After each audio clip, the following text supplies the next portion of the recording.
نحمده ونصلي على رسوله الكريم أما بعد فأعوذ بالله من الشيطان الرجيم بسم الله الرحمن الرحيم فاعلم أنه لا إله إلا الله واستغفر لذنبك صدق الله مولانا العظيم رب اشرح لي صدري ويسر لي أمري واحلل عقدة من لساني يفقه قولي رب زدني علما وارزقني فهما سبحانك لا علم لنا إلا ما علمتنا إنك أنت العليم الحكيم۔ گزشتہ درس میں ہم نے شرک کی تعریف اور شرک کی کچھ اقسام پڑھی تھی۔ آج شرک کی بقیہ اقسام انشاءاللہ ہم لوگ پڑھیں گے۔ کفر کی اقسام میں سے ایک قسم شرک ہوتی ہے، اور شرک کہتے ہیں اللہ رب العزت کی ذات، اللہ کی صفات اور اللہ کی عبادت میں کسی بھی غیر کو اللہ کے علاوہ کو شریک قرار دے دینا، یہ ہوتا ہے شرک۔ اللہ کی ذات میں، اللہ کی صفات میں اور اللہ کی عبادت میں، تینوں چیزوں میں سے کسی بھی ایک چیز میں اگر کوئی بندہ اللہ کے علاوہ کسی اور شخص کو شامل کر دیتا ہے تو وہ شخص مشرک ہو جاتا ہے۔ اس کے بعد ہم نے شرک کی چند اقسام پڑھی ہیں۔ نمبر 1، شرک فی الذات۔ شرک فی الذات کا معنی یہ تھا کہ اللہ تعالیٰ کی ساتھ، اللہ کی خدائی میں، اللہ کی الوہیت میں، اللہ کی معبودگی عبادت میں کسی کو انسان شریک قرار دے دے۔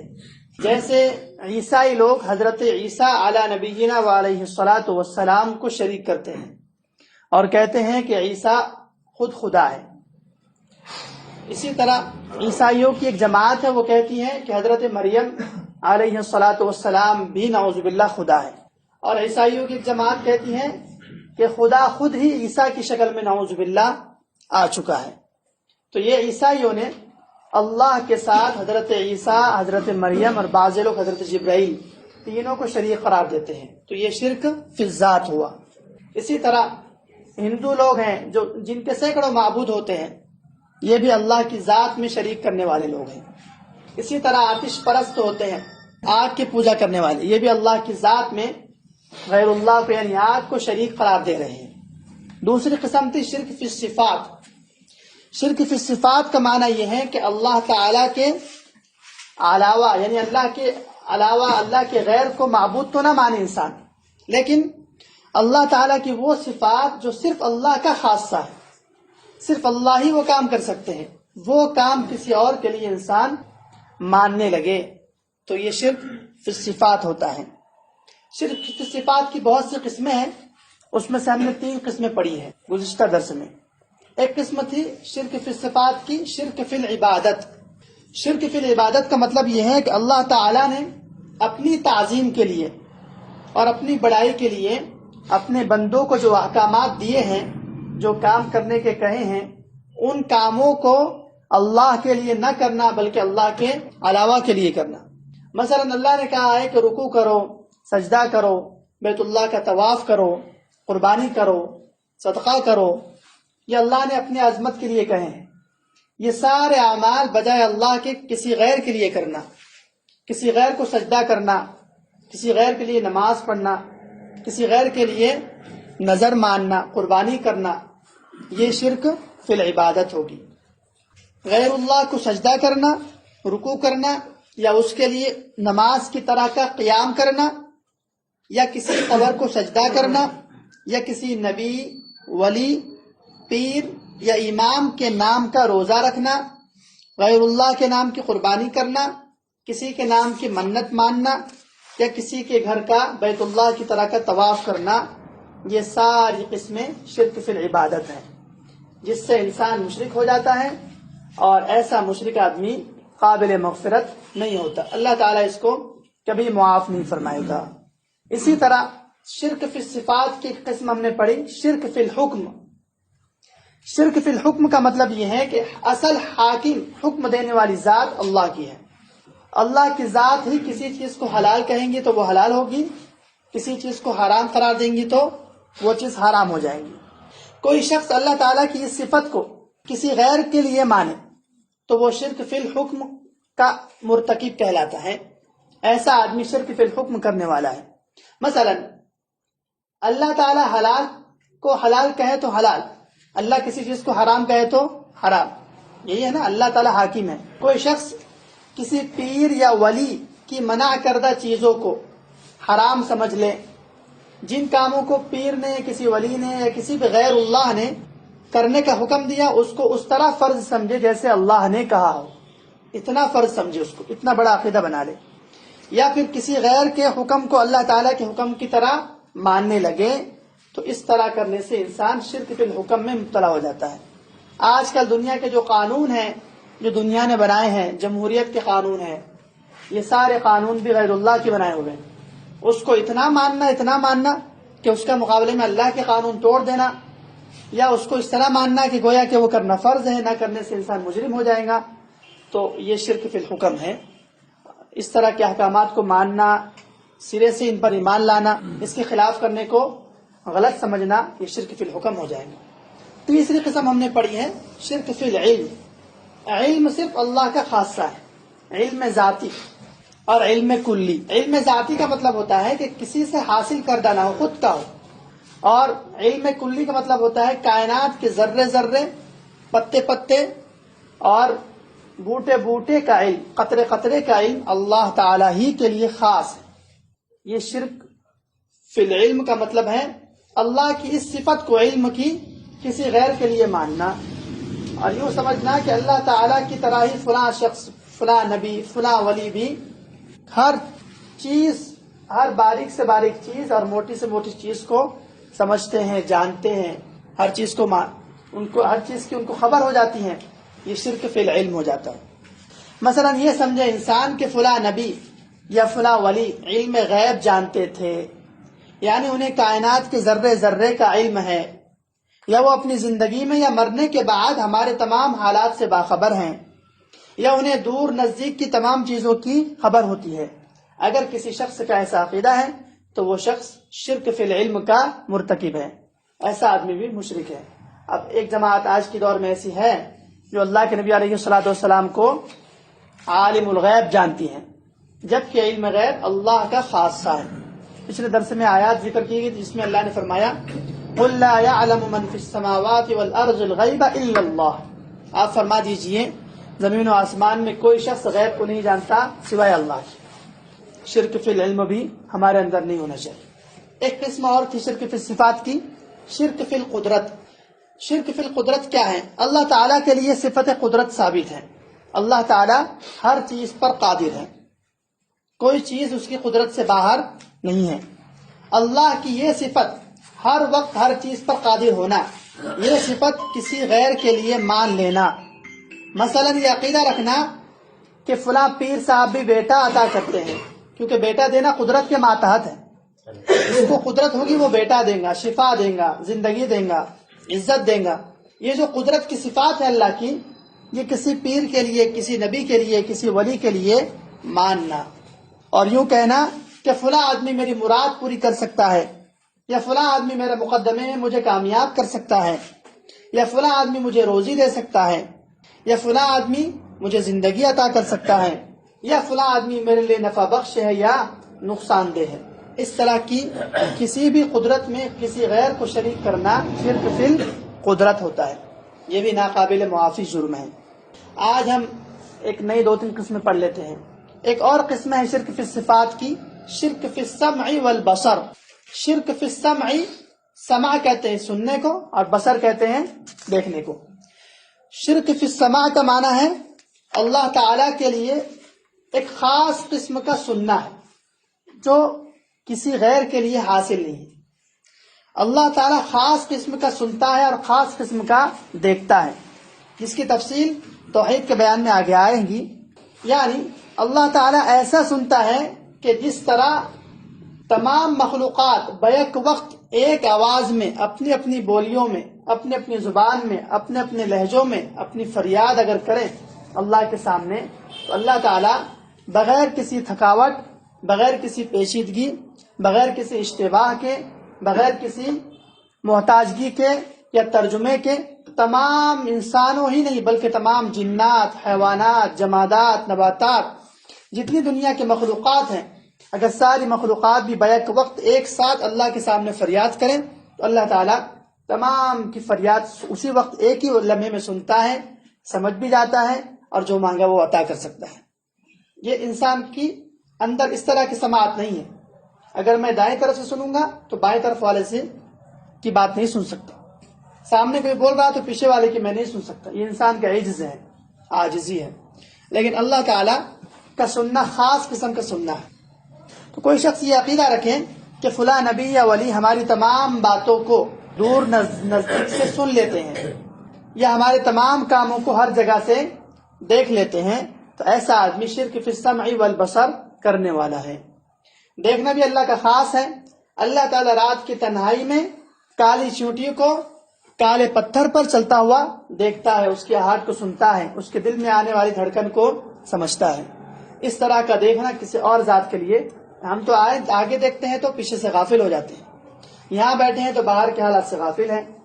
تو اللہ کے لیے جو خاص قسم کا دیکھنا ہے، اس خاص قسم کا دیکھنے کو کسی غیر کے لیے ماننا اور کہنا کہ فلاں آدمی بیت اللہ سے یہاں تک دیکھ رہا ہے، یا کچھ ایک جماعت کہتی ہیں کہ اللہ کے نبی روضہ اطہر سے ہم پر نظر رکھتے ہیں نعوذ باللہ اور ہم کو دیکھتے ہیں۔ تو یہ ساری چیزیں شرک فی السمع والبصر ہے، یہ بھی ناقابل معافی جرم ہے۔ اسی طرح شرک فی الصفات میں سے ایک چیز ہے کہ ہر جگہ حاضر اور ناظر ہونا، ہر جگہ موجود ہونا صرف اللہ تعالیٰ کی ذات کا خاصہ ہے۔ اللہ کے سوا کسی نبی، کسی ولی کے لیے یہ صفت مان لے کوئی شخص کہ وہ بھی فلاں جگہ حاضر ہوتے ہیں، فلاں جلسے میں آتے ہیں، فلاں میلاد میں آتے ہیں، یا فلاں موقع پر تیجا اور 40واں میں آتے ہیں، یا فلاں جگہ کوئی کسی بھی اعتبار سے عقیدہ بنا لے کہ اللہ کے رسول بھی نعوذ باللہ حاضر ہو جاتے ہیں، تو ایسا آدمی شرک کرنے والا ہے۔ تو یہ ساری شرک فی الصفات کی قسمیں ہیں: شرک فی العبادت، شرک فی الحکم، شرک فی العلم، شرک فی القدرت، شرک فی السمع والبصر، اور ہر جگہ حاضر و ناظر ماننا۔ یہ ساری صفات خاص اللہ کی صفت ہے۔ اللہ ہی عالم الغیب ہے، اللہ ہی کو تمام کلیات اور جزیات، جمیع ما کان وما یکون وما هو کائن الی یوم القیامہ، قیامت تک کے لیے جو ہو چکا، جو ہو رہا ہے، جو ہوگا، اس کا تفصیل علم صرف اللہ کے لیے ہے۔ غیر اللہ کے لیے ماننا شرک ہو جاتا ہے۔ کہتے ہیں کفر اور شرک ایسا بدترین جرم ہے کہ کافر اور مشرک کی کبھی معافی نہیں ہوگی، اور نہ ہی ان کی کبھی بخشش ہوگی، نیز یہ لوگ ہمیشہ ہمیشہ کے لیے جہنم میں رہیں گے۔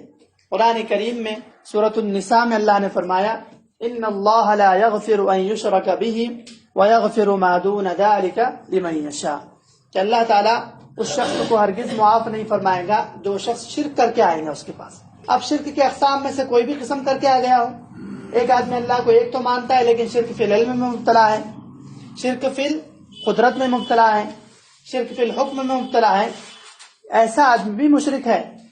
یہ نہیں کہ انسان صرف کسی غیر کو بت بنا دے اور اس کو پوجنے لگے تو ہی آدمی مشرک ہوتا ہے، نہیں، انسان علم کے باوجود، توحید کے اقرار کے باوجود بھی مشرک ہو سکتا ہے۔ اگر اس اللہ کی ذات کے علاوہ کسی کو لیے عالم الغیب مان لیا، اللہ کی ذات کے علاوہ کسی کو حاکم مان لیا، اللہ کی ذات کے علاوہ کسی کو بیٹا دینے والا، شفا دینے والا، عزت دینے والا مان لیا، یا اللہ کی ذات کے علاوہ کسی کو موجود مان لیا، تو ایسا آدمی بھی مشرک ہو سکتا ہے، اور ایسے آدمی کی بھی مغفرت نہیں ہوگی۔ دنیا کے بارے میں تو ایک مسئلہ ہے، دنیا کے بارے میں کافر اور مشرک کی دعا قبول ہو سکتی ہے دنیا کے بارے میں، لیکن آخرت کے بارے میں کسی کافر اور مشرک کی کبھی دعا قبول نہیں ہوگی۔ قرآن میں ذکر ہے کہ جب کفار کشتیوں میں سوار ہوتے تھے اور کشتی میں طوفان آ جاتا تو دعا کرتے، تو اللہ تعالیٰ دعا سن کے کشتی ساحل پر لگا دیتے۔ تو اس کا منظر اللہ نے کھینچا ہے فَإِذَا رَكِبُوا فِي الْفُلْكِ دَعَوُا اللَّهَ مُخْلِصِينَ لَهُ الدِّينَ، کہ جب کشتیوں میں سوار ہوتے ہیں اور مصیبت میں گر جاتے ہیں تو اللہ کو ایسے پکارتے ہیں بالکل اخلاص کے ساتھ کہ گویا کہ کوئی ان کا شریک ہے نہیں۔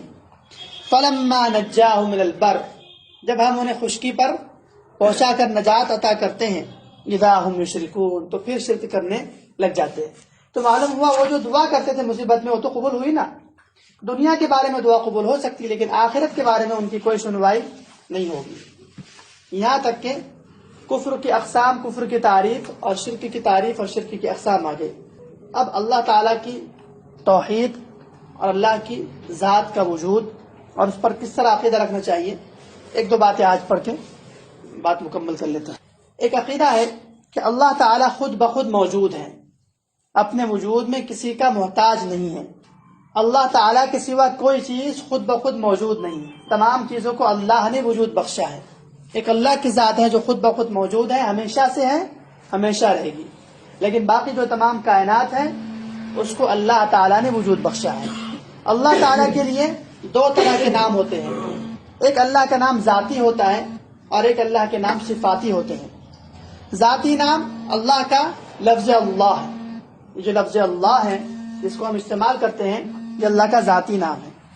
احادیث مبارکہ میں صفاتی نام بے شمار آئے ہیں، ایک حدیث میں 99 ذکر فرمائے، وہ سارے نام جو ہیں رحیم، کریم، ودود وغیرہ، یہ سارے صفاتی نام ہیں۔ اللہ تعالیٰ کے لیے ایک قدرت صفت ہے، صفت قدرت ہے کہ وہ اللہ تعالیٰ ہر چیز پر قادر ہے، اس کے علاوہ کوئی قادر دنیا میں نہیں ہے۔ اسی طرح اللہ تعالیٰ کے لیے صفت ارادہ بھی ہے کہ اللہ تعالیٰ اپنے ارادے سے، اپنے اختیار سے جو چاہتا ہے کرتا ہے، جس کو چاہتا ہے وجود عطا فرماتا ہے، جس کو چاہتا ہے فنا کر دیتا ہے۔ اس نے ہمیشہ سے ارادہ کیا تھا، اس کے مطابق وہی ہو رہا ہے اور ہمیشہ ہمیشہ اسی کے مطابق ہوتا رہے گا۔ وہ جس کا ارادہ کرتا ہے وہ ہو کر رہتا ہے اور کوئی چیز اس کے ارادے کو ختم اور ٹال نہیں سکتی۔ اسی طرح ابھی جو بات آئی کہ اللہ تعالیٰ کے لیے صفت سماع ہے، سننے کی خاص صفت ہے۔ سماع کا معنی ہے سننا، یعنی اللہ تعالیٰ تمام مخلوقات کی ہر بات کو سنتا ہے۔ ایک کی بات سننے سے اسے دوسرے کی بات سننے میں رکاوٹ نہیں ہوتی۔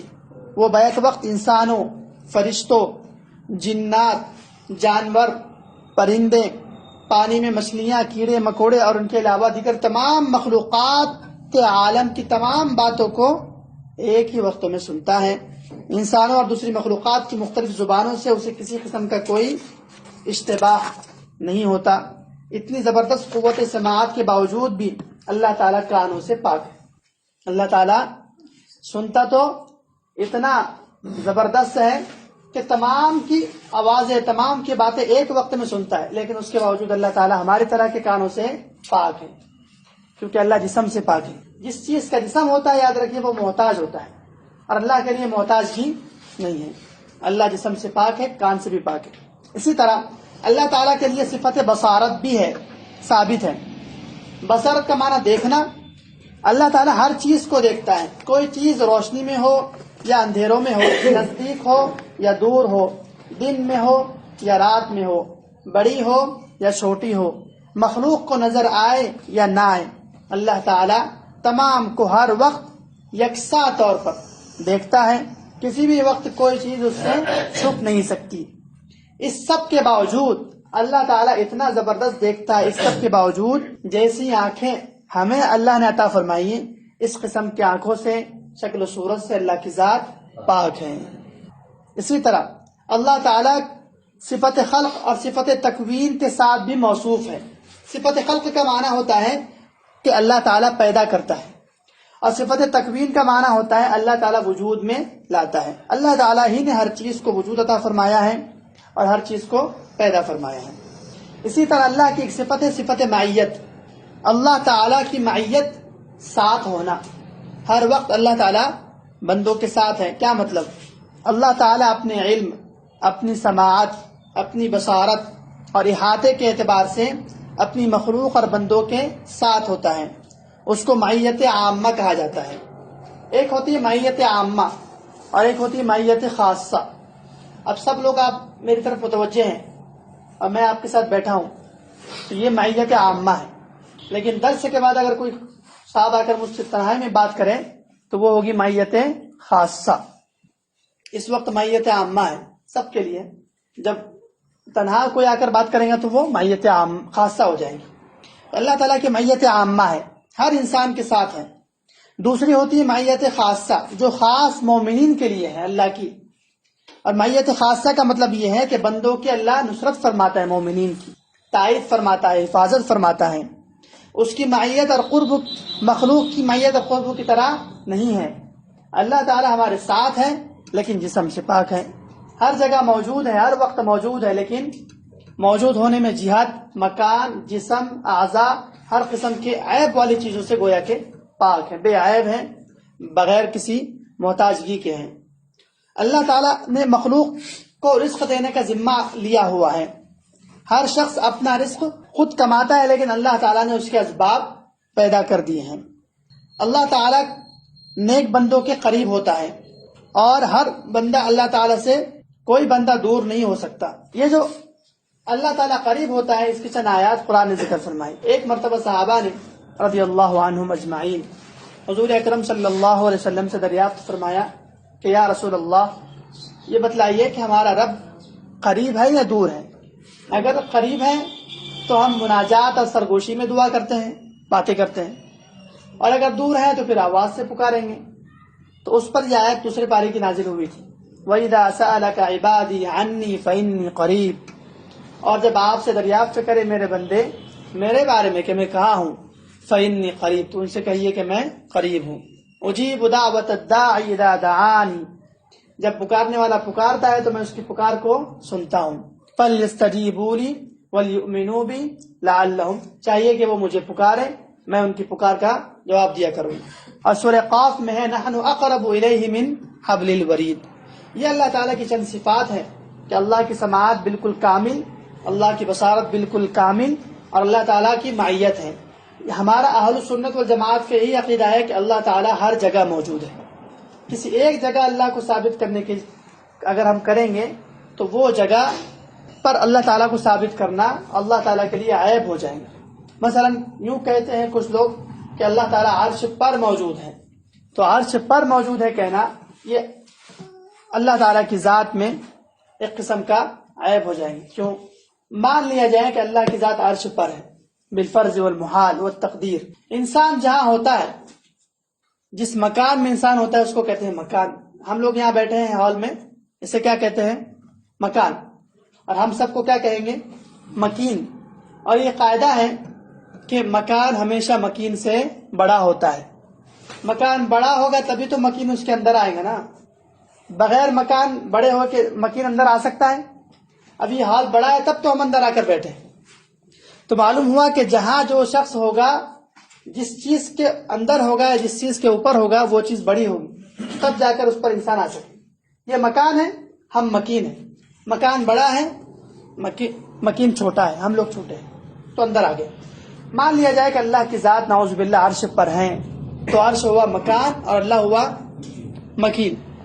تو مکان بڑا ہوا اور عرش بڑا ہوا اور اللہ تعالیٰ کی ذات، کیونکہ مکان کا بڑا ہونا لازمی ہے۔ اس لیے یوں نہیں کہیں گے ہر جگہ موجود ہے۔ جب ہر جگہ موجود ہے تو عرش پر بھی موجود ہے بھائی، عرش کا انکار نہیں کیا جا رہا۔ عرش، فرش، لوح، قلم، کرسی ہر جگہ موجود ہے۔ وہ جو قرآن کریم میں ذکر کیا جاتا ہے ثم استوى علی العرش، وہ اس لیے ذکر کیا جاتا ہے کہ اللہ تعالیٰ کی مخلوقات میں سب سے بڑی مخلوق عرش ہے۔ انسان جب اپنی چیزوں کو گنواتا ہے تو اس میں سب سے بڑی چیز کا ذکر پہلے کرے گا۔